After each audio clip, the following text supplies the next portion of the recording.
Okay, now last article. This deals with. I saw this piece from blackenterprise.com.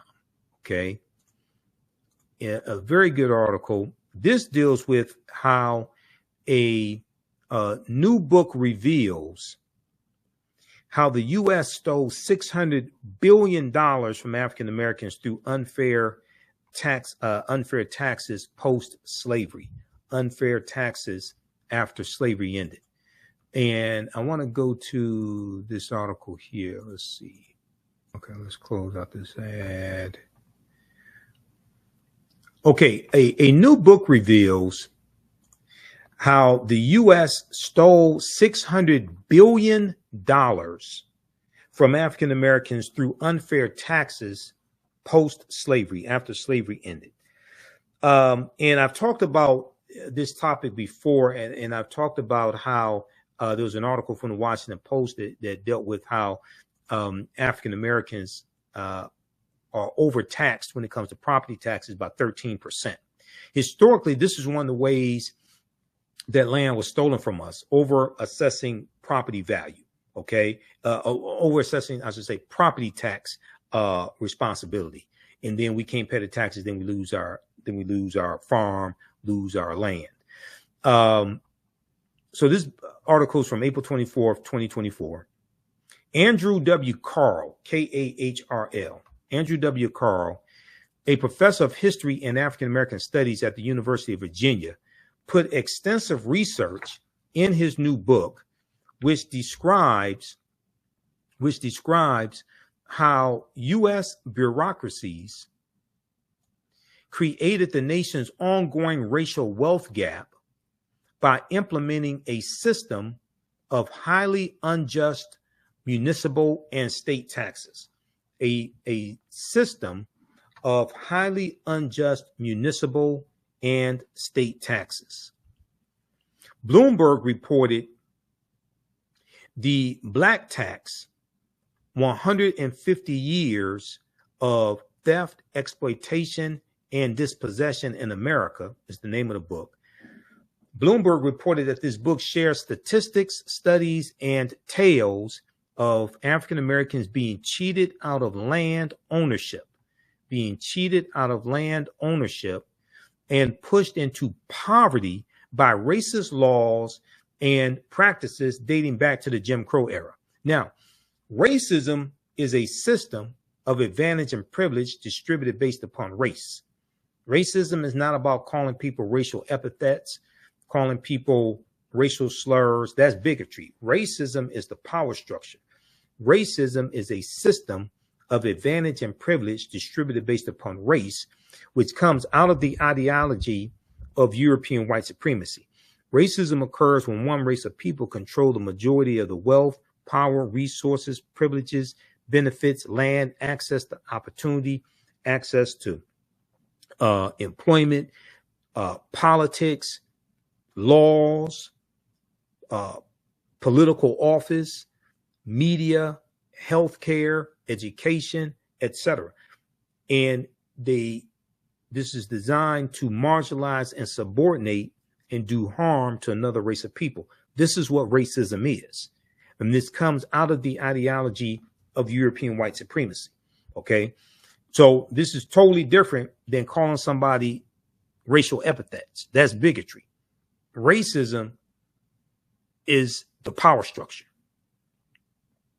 Quote, this history sheds new light on the forces generating economic inequality in America.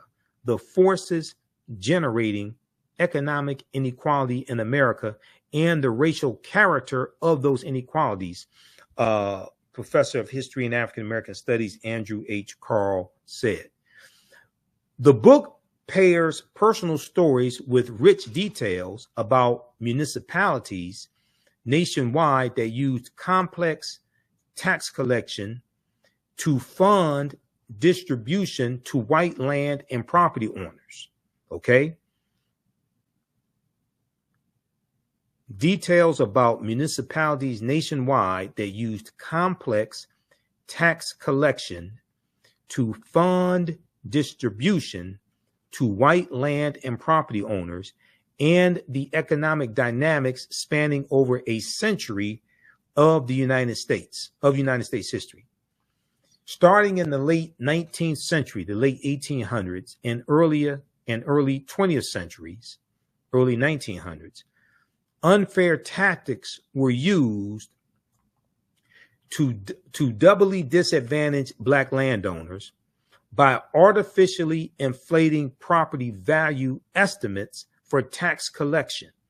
Artificially inflating property value estimates for tax collection, overcharging them for their land, and exploiting their inability to pay as a means to seize their properties.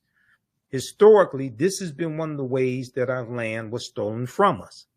Examples include Anthony Fleming and J.R. Rooks, two Black men forced off their farmland by white supremacist mobs, who went on to establish a town with the goal of enabling Black Americans to own land. By 1911, Edmondson, Arkansas encompassed 30 square miles of stores, a bank, a hotel, and a post office for local Black homeowners.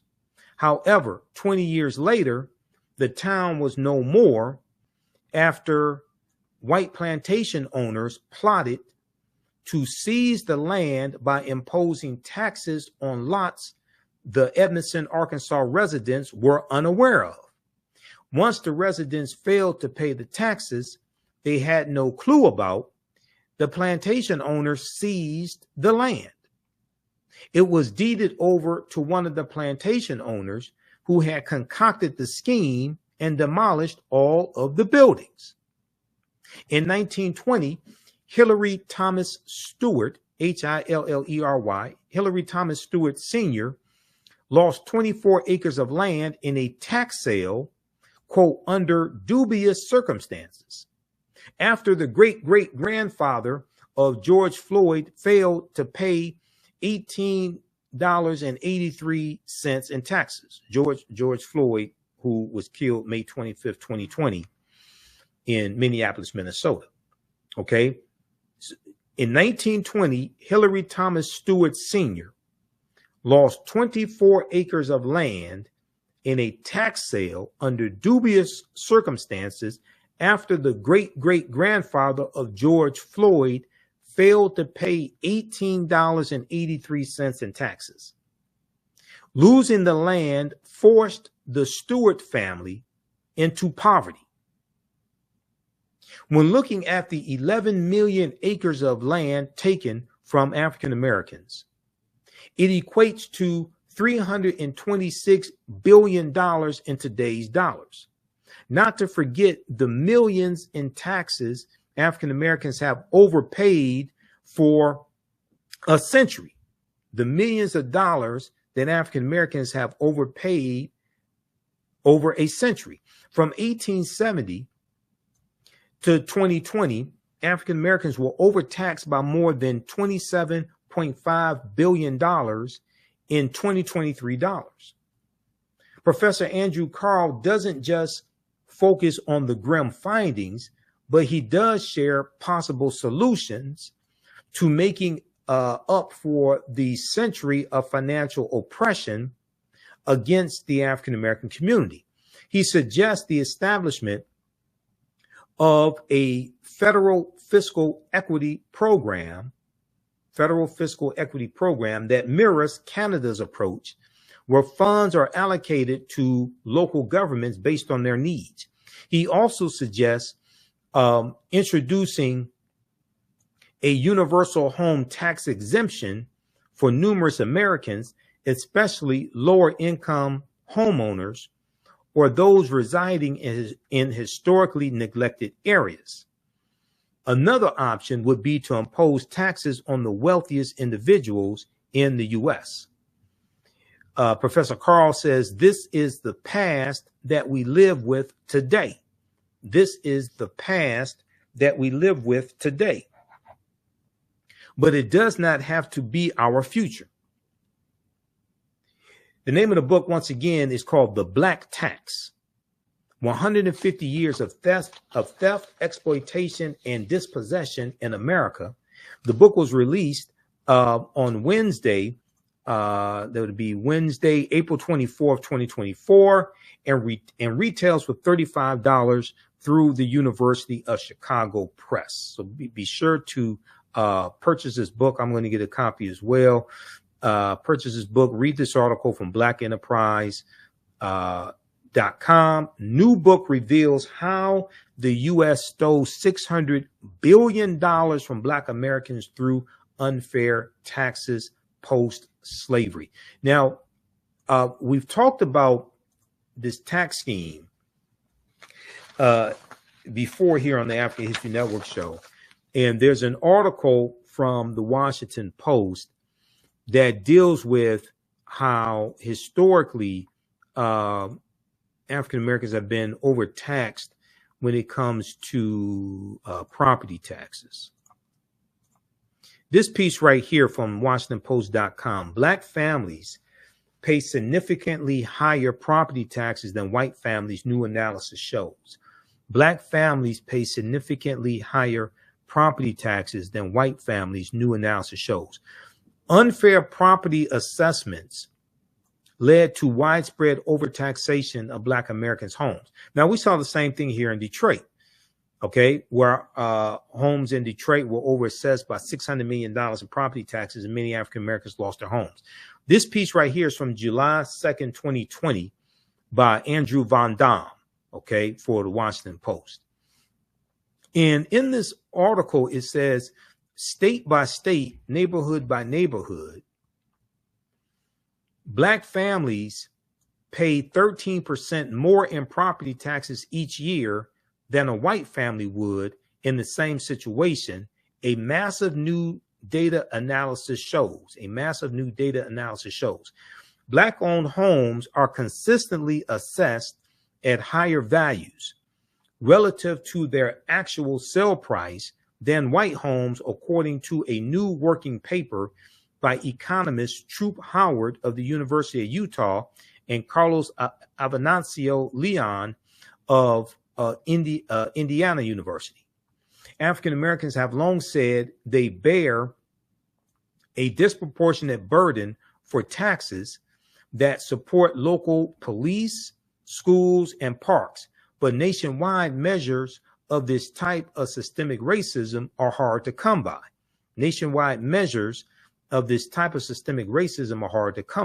Okay. Now, these are all laws and policies that have to be changed. These various loopholes have to be closed. To expose the structural and historical factors behind these discriminatory property tax assessments, The Economist analyzed more than a decade of tax assessments and sales data for 118 million homes throughout the country. Okay, to expose the structural and historical factors behind these discriminatory property tax assessments, The Economist analyzed more than a decade of tax assessment and sales data for 118 million homes throughout the country.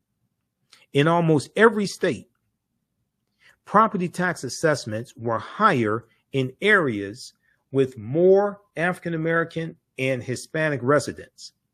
In city after city, the authors show it is not just differences in the buildings or land, but also the racial composition of the neighborhood that matters. The gap between white families and minority households remains large. The gap is 10%. When you combine data for Hispanic and Black households, the authors excluded California because Proposition 13, passed in 1978, drastically changed how property is valued there. Okay. All right. So read the rest of this article here from the Washington Post. Black families pay significantly higher property taxes than white families, new analysis shows. And when we look at the California Reparations Task Force, when we look at their report and we look at the 12 harms that they laid out, and I talked about this in my presentation that I did for the Detroit Reparations Task Force, the presentation I delivered March 2nd, 2024. And you can watch that lecture. It's on our social media platforms. It's on my Facebook page, The African History Network, and my YouTube channel, Michael Imhotep. And we air it periodically. The Detroit Reparations Task Force laid out, the California Reparations Task Force in their 1,000-page report, they laid out 12 harms, okay? And they deal with the history that happened in California, the history that happened to African Americans in the United States, and they show how these 12 harms happened in the U.S., but also happened in the state of California. Then they lay out 115 policy recommendations to repair the damage. 12 harms detailed in the California Reparations Report that happened nationally and in California. Number one, enslavement. Now, we know in California, they've identified somewhere between 1,500 to 4,000 slaves, because California came into the Union as a free state in 1850.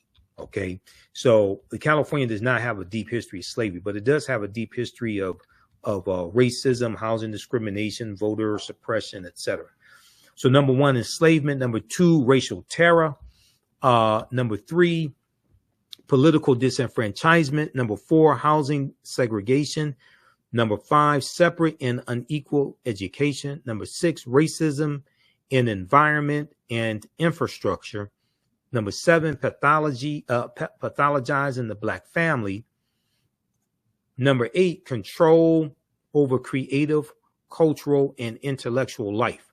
That deals with theft of royalties when it comes to music and different things like this, and how our artists were ripped off of their royalties. Control over creative, cultural, and intellectual life. Number nine, stolen labor and hindered opportunity. Number 10, an unjust legal system. Number 11, mental and physical harm and neglect. Number 12, the racial wealth gap. Okay. So read the California Reparations Task Force report. And their report is the most extensive study on African Americans since the 1968 Kerner Commission report. If you, okay, the full report is here. Let's see, let's go to this here. OAC.gov. And it's loading. Full California Reparations report. The executive summary is 74 pages. If you read the executive summary, you're going to get a huge education on this history and what's happened to African Americans across the country. But this is the full 1,080-page report, and they lay out 115 policy recommendations to address the harms that have happened. They have a table of contents here also. But when we look at the executive summary, now, variations of this happened all across the country. Variations of these harms happened all across the country, okay?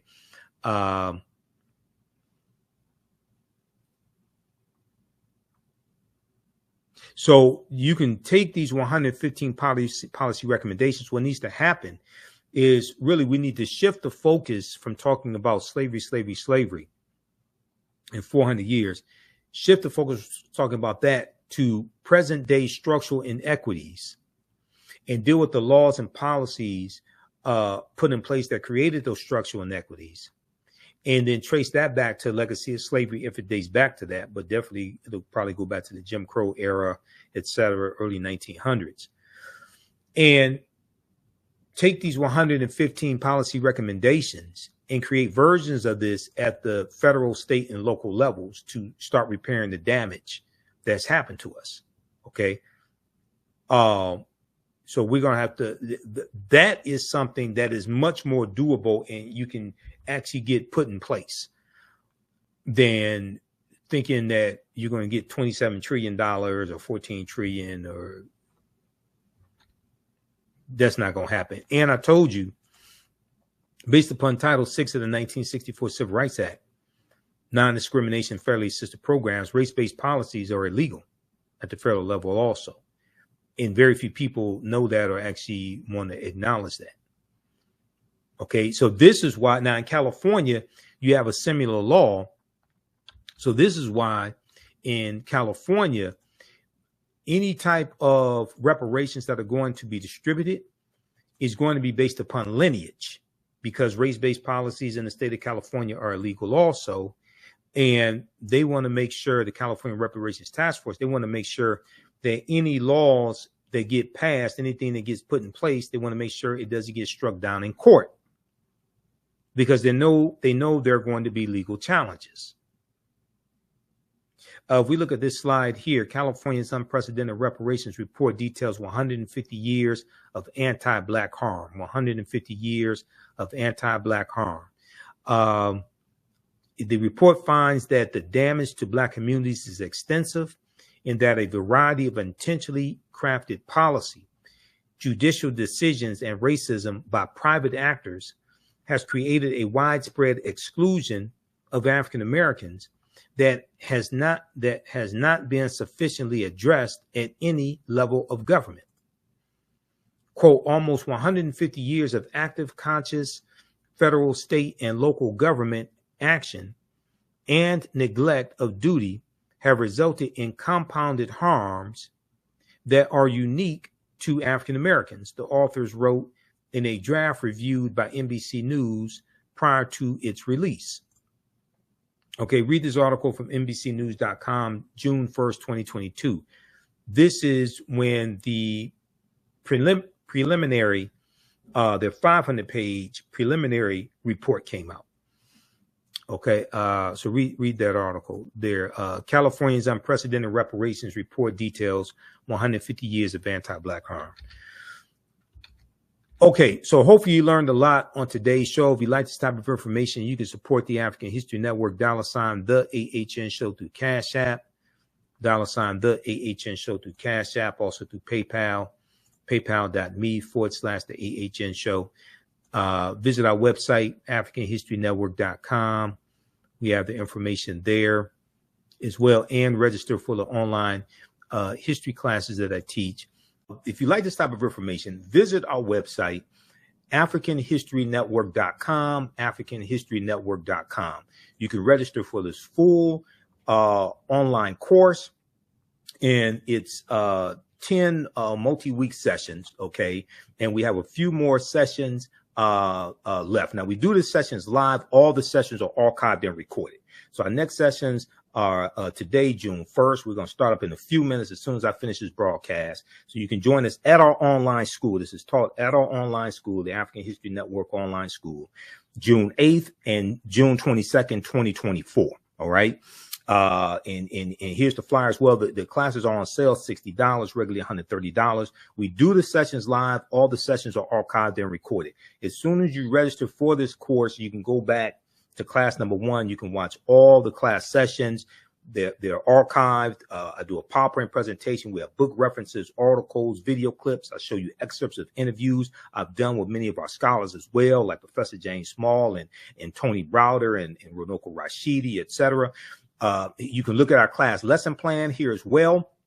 I've been teaching this class on and off since 2007. I've been studying history 34 years. I put together an extensive class lesson plan that takes you through each class session to show you an outline of the type of content that we cover. You can download the class lesson plan as well to help you in your studies, help you in your research also. Okay, we have a preview of the class here as well.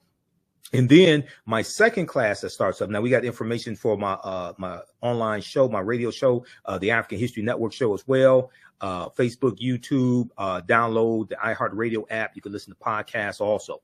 But my new class starts up class number 1 starts up Sunday, June 23rd.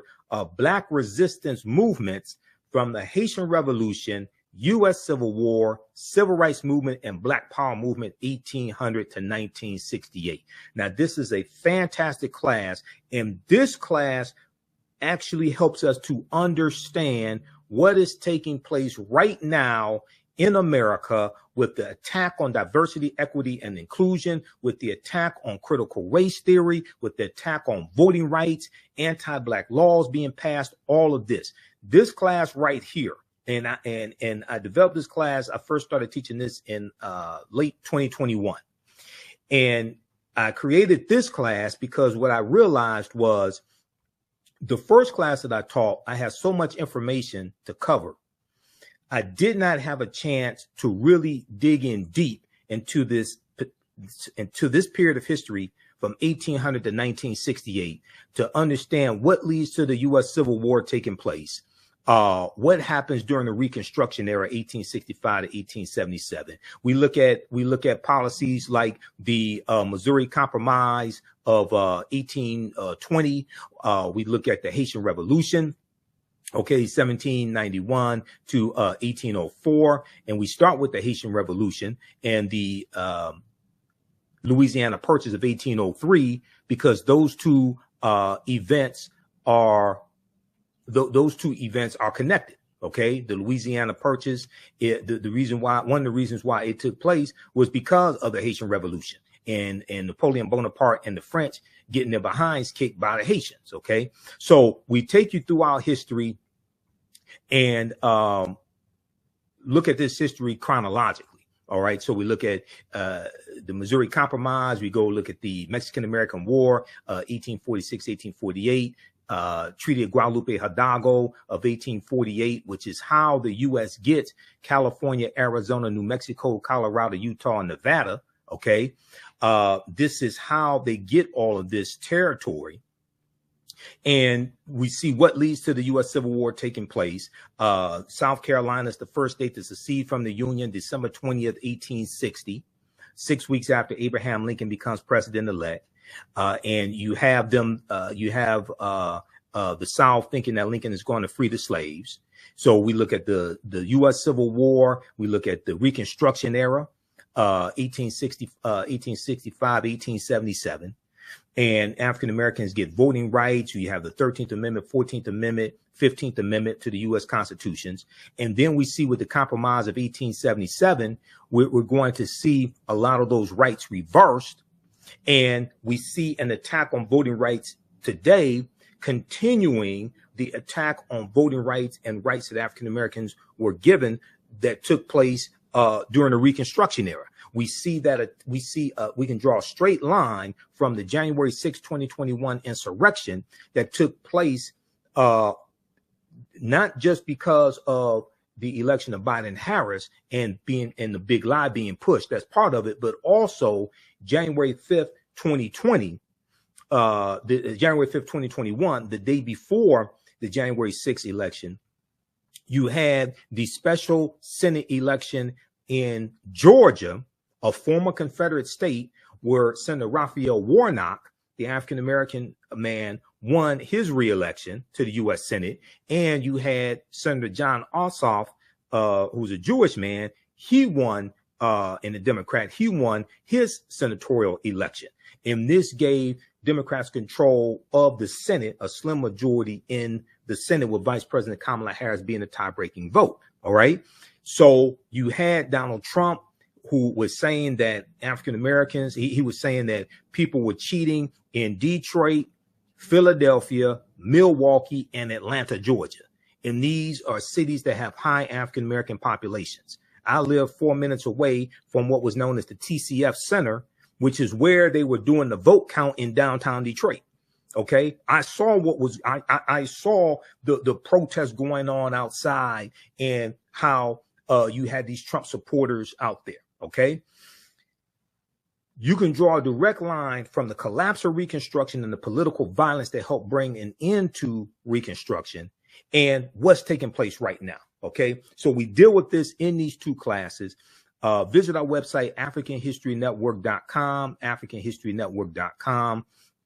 You can register for these classes right now. You can join us in class today, because we have a few class sessions left of my main class that I teach, called Ancient Kemet, one of the original names for Egypt, the Moors, and the Ma'afa, Understanding the Transatlantic Slave Trade, what they didn't teach you in school. Okay. So it's on sale $60, regularly $130. Like I said, we do the click right here to register here. We do the sessions live. All the sessions are archived and recorded. You can go back and watch it anytime. The content is PG-13, so you can use this content with your children.